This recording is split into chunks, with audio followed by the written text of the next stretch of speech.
The research we do has to do with the interplay of technology and business, technology and national competitiveness, and technology and the global economy. The overarching lesson is that making the right choice on a computing platform has very powerful returns. That's the key. The question is, what's the right computational model to use for a right set of outcomes that you want to get that maximizes the economic benefit? For years, I've been collecting data, and I have a database now that consists of information drawn from thousands of companies around the world and everything from government to about 20 different sectors.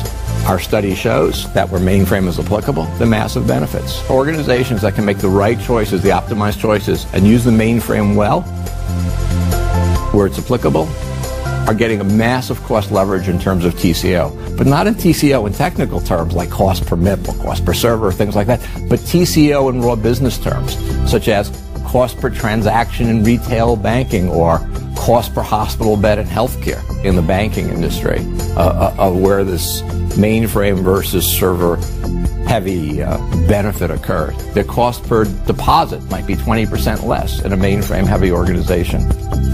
ATM machines, if you're looking at ATMs and using mainframe as a backbone for the transaction processing, might be 30% less. Their income per employee could be as much as 49% higher if they're making the right choices in terms of using the mainframe computing as a computing platform for them. And the same thing in large volumes of trades, where you find out the cost per trade at an average company is about 17 cents as the technology cost per trade, but that drops to 8 cents on the mainframe.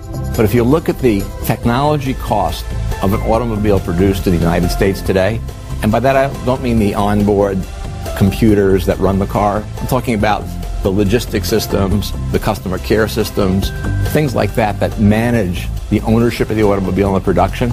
It's probably around $300 some odd per automobile produced in the U.S. on average. If you look at the firms that are mainframe heavy, that number is in the 200s. There may be a $100 spread. You produce 10 million automobiles in the U.S. a year. You multiply by 100, that's almost equal to the bailout package for that whole industry. Look at New York Stock Exchange. In a year such as 2008, 800 billion shares changed hands, were traded. Suppose through making optimized technology choices and mainframe kind of choices in the right place, you could take a nickel out of the cost per trade. That is $40 billion. That's equal to the annual revenue of the largest firm on the street that was in that business historically. I think there are roughly 1 million hospital beds in the U.S. I don't know if you ever stop to think about the IT cost per hospital bed, but on average, that's about $65 per bed per day is the cost. As a matter of fact, if you look again, the mainframe heavy organizations, that cost drops from 65 closer to into the 30s or 40s. That's $20 per bed through optimization of the platforms that support not the patient treatment, but the medical record information systems and pieces like that.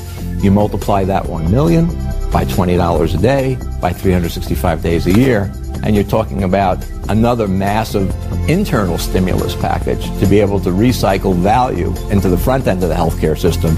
So the impact of making the right choices on computing platforms and the opportunity in using mainframe where appropriate is just massive, and this is true in every single industry. IBM's recent announcement of their Z Enterprise system, which enables an organization to integrate multi-platforms as a single entity, is really the first step in attaining the full technology economic benefit, I call it, of a computing environment. And what that enables is reducing complexity to maximize the value of the enterprise in the management and operation of the systems, and out into the future, this gives us the promise of total automation and optimization, which can likely produce yields to business that are even unforeseen today.